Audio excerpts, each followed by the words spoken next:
মুস্তাফিজুর রহমানকে আইপিএল থেকে বাদ দেওয়ার পর তোলপাড় পড়ে গিয়েছিল ক্রিকেট দুনিয়ায়। নিরাপত্তা ইস্যু দেখিয়ে বাংলাদেশ ভারতে বিশ্বকাপ দল পাঠানো থেকে বিরত থাকে। এই কঠিন সিদ্ধান্ত নিয়েছিল অন্তর্বর্তীকালীন সরকার। তবে নির্বাচিত জাতীয় সরকার দায়িত্ব নেওয়ার পর ভারতের সাথে সম্পর্ক উন্নয়নের দিকে জোর দেওয়া হচ্ছে।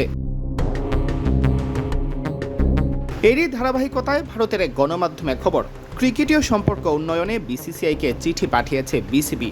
জাগরণ নামের ওই গণমাধ্যমটি দাবি করেছে, বাংলাদেশ এখন ভারতের সাথে তাদের ক্রিকেটীয় সম্পর্ক উন্নত করতে চায়। নতুন সরকার গঠনের পর বিসিবি বিসিসিআইকে একটি চিঠি লিখেছে।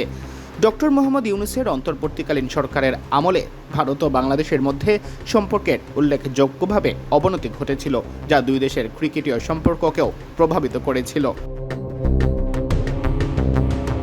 বিসিসিআই এর নির্ভরযোগ্য সূত্রের বরাত দিয়ে সংবাদে লেখা হয়েছে, বিসিসিআই ও বিসিবির মধ্যকার দীর্ঘস্থায়ী ও শক্তিশালী সম্পর্কের কথা উল্লেখ করে বাংলাদেশ ক্রিকেট বোর্ড বিসিসিআইকে একটি চিঠি দিয়েছে।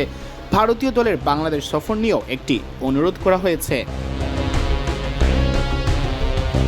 গত বছর ভারত জাতীয় দলের বাংলাদেশ সফর হওয়ার কথা থাকলেও বিসিসিআই দল পাঠায়নি। যদিও সে সময় দাবি করা হয়, পারস্পরিক আলোচনার ভিত্তিতেই সিরিজটি স্থগিত করা হয়েছে। যদিও পেছনে ভূমিকা রেখেছিল দুই দেশের শীতল সম্পর্ক। সেই সিরিজ খেলতে আগামী সেপ্টেম্বরে বাংলাদেশে আসার কথা রয়েছে ভারতের। সম্পর্ক উষ্ণ হলে সেই সিরিজ যথাসময়ে মাঠে গড়াতে পারে, যা নতুন দিক উন্মোচন করতে পারে ক্রিকেট কূটনীতির।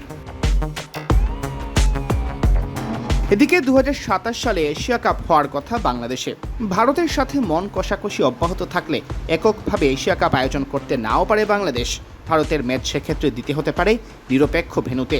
জাগরণ বিসিবির এক কর্মকর্তার বরাত দিয়ে অবশ্য দাবি করেছে, বিসিবির দেওয়া এই চিঠি একটি নিয়মিত প্রক্রিয়া। সিয়াম চৌধুরী, বিডি ক্রিক টাইম।